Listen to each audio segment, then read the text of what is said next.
മനസ്സിലായില്ല, ആരാണ്? മനസ്സിലാക്കണ്ട. എനിക്ക് മുഖം നോക്കാതെ നിങ്ങളോട് കുറച്ച് സംസാരിക്കാനുണ്ട്. പേര് പറ.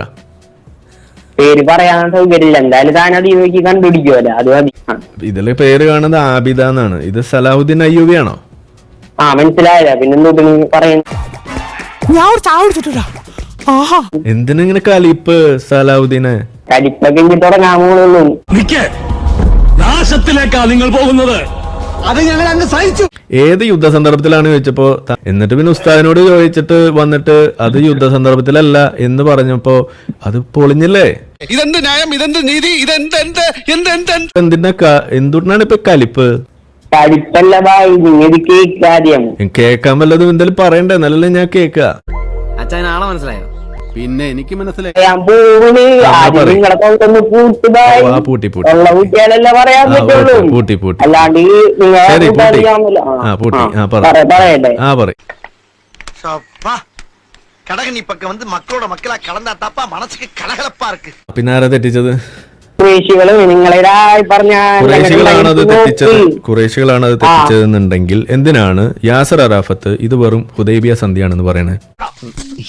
സോറി ചേട്ടാ, ഇനിമേലല്ല ആവർത്തിക്കും. അത് ശരി, അത് ശരി.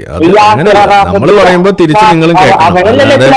അല്ലാതെ വെറും ഒരു കലിപ്പായിട്ട് ഇങ്ങോട്ട് വന്നിട്ട് ജിഹാദ് ഇറക്കി ഇവിടെ പൊട്ടിത്തെറിക്കാന്ന് വിചാരിച്ചാൽ നടക്കൂല കോയ.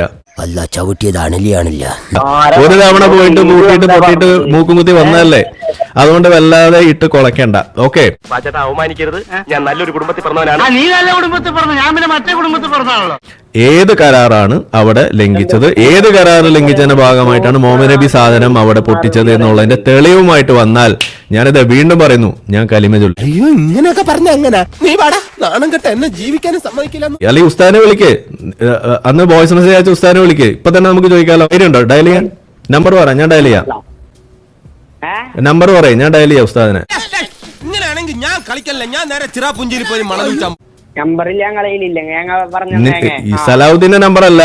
സലാഹുദ്ദീൻ ഏതോ ഒരു ഉസ്താദിനോട് ചോദിച്ചിട്ട് എന്തോ പറഞ്ഞോണ്ട് എഴുന്നള്ളിച്ചോണ്ട് വന്നല്ല. ഉസ്താദിനെ വിളിക്ക്.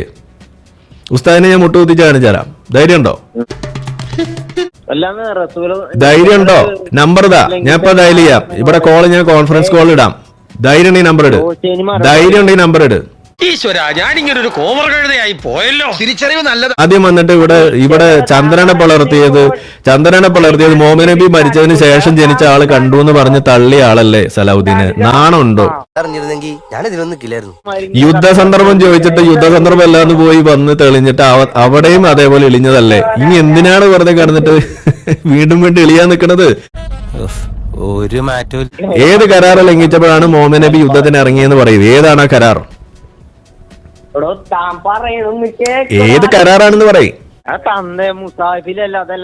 മുസാഹിബിൽ ഒരു മണ്ണാങ്കട്ടയില്ല. ഒരു വസ്തുത മുന്നോട്ട് പറയുമ്പോ അത് എടുത്താ പോരെ?